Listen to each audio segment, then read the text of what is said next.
అరాచక పరిపాలనకి ఒక ఫ్యాక్షనిస్ట్, ఒక సైకో జగన్మోహన్ రెడ్డి అరాచక పరిపాలనకి నేను ఆంధ్రప్రదేశ్ ప్రజానికి కల్పించిన ఆంధ్రప్రదేశ్ రాజకీయాల్లో చారిత్రాత్మకమైన తీర్పు. 2019 ఎన్నికల్లో 151 సీట్లు మాకు వచ్చినాయని చెప్పి అంతులేని అహంకారంతో పిచ్చి తొక్కులలాగా పరిపాలించిన జగన్మోహన్ రెడ్డి సమాజంలోని అన్ని వర్గాలని వేధించి దాంట్లో మొట్టమొదట ఏ ఉద్యోగస్తులు అయితే 2019లో సపోర్ట్ చేశారో ఆ ఉద్యోగస్తులపై వేటు వేశాడు. ప్రతి ఒక్క సామాజిక వర్గాన్ని ఇబ్బంది పెట్టాడు. ప్రతి ఒక్క పౌరుడు కూడా ఈ ప్రభుత్వంలో ఇబ్బంది పడ్డాడు.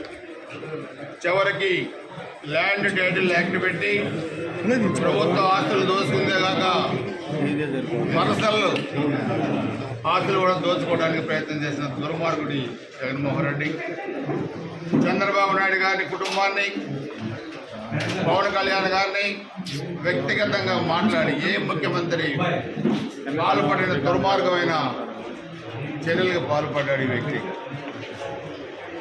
మాట్లాడితే కేసులు, మాట్లాడితే జైలుకి పంపించడం, ప్రతిపక్ష పార్టీలు లేకుండా చేయాలనే ఒక కుతంత్రంతో 5 సంవత్సరాల అరాచక పరిపాలన కొనసాగిస్తే మేము చెప్పాం, నువ్వు ఉత్తుత్త బట్టలు నవ్వుతున్నావు. పోలింగ్ రోజు ఓటర్ అనే వాడు పోలింగ్ బూత్లో పోయినప్పుడు అసలైన బటన్ నొక్కుతాడు, నీ పేకను నొక్కేస్తాడు పోలింగ్ రోజు అని చెప్పాం మేము ముందు నుంచి.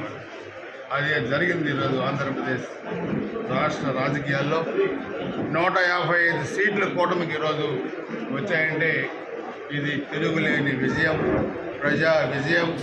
ఒక దుర్మార్గుడు, ఒక దుష్టుడు అన్ని వర్గాలని వాడుకొని వదిలేసిన వ్యక్తి, వ్యవస్థల్ని నాశనం చేసిన వ్యక్తి, ఆంధ్రప్రదేశ్కి రాష్ట్రానికి రాజధాని లేకుండా చేసిన వ్యక్తి, 11 లక్షల కోట్ల అప్పులు చేసిన వ్యక్తి. ఈరోజు శిశుపాలుడికి 100 తప్పులు జరిగితే మొండె ఎలా పోయిందో ఈరోజు ఈ వ్యక్తికి అదే పరిస్థితి వచ్చింది. ప్రజాస్వామ్యం గెలిచింది.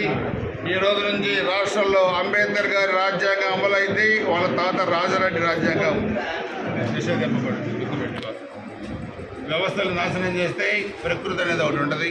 ఆ బలి తీసుకున్న సంగతి కూడా గుర్తుపెట్టుకోవాల్సిన అవసరం ఉంది.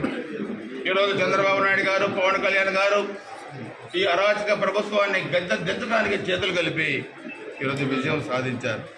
14 సంవత్సరాలు ముఖ్యమంత్రిగా పనిచేసి జాతీయ రాజకీయాల్లో కీలక భూమి పోషించిన చంద్రబాబు నాయుడు గారు ఏ తప్పు లేకుండా, కనీసం విట్నెస్ కూడా సాక్ష్యం లేకుండా 53 రోజులు జైల్లో పెట్టడం జరిగింది. దానికి ఈరోజు ప్రతిఫలం అనుభవించాడు జగన్మోహన్ రెడ్డి అని చెప్పుకొని స్పష్టంగా తెలియజేస్తా ఉన్నాం. మేము చెప్పాం, తప్పు లేకుండా అంతటి పెద్ద మనిషిని నువ్వు పెట్టావు. ఏ బ్యారెక్లో, ఏ రూమ్లో చంద్రబాబు నాయుడు గారిని పెట్టావో నిన్ను అదే రూమ్లో పెడతామని చెప్పి నేను గత 3 నెలల క్రితం 2 నెలల క్రితం చెప్పాను. నేను రేపు అదే జరుగుద్ది. లక్షల కోట్ల రూపాయలకి లెక్కలు ఈరోజు అనేక డిపార్ట్మెంట్లో కూడా లెక్కలు లేని డిపార్ట్మెంట్లు చాలా ఉన్నాయి. సొంత ఖర్చులకి వాడేసినట్టు మీ ఇష్టారాజ్యంగా ప్రభుత్వాన్ని వాడుకొని ఐఏఎస్, ఐపీఎస్ల వ్యవస్థలను కూడా చిన్నాభిన్నం చేసి ఈరోజు ఆంధ్రప్రదేశ్ అంటేనే చీకొట్టే పరిస్థితి తీసుకొచ్చారు.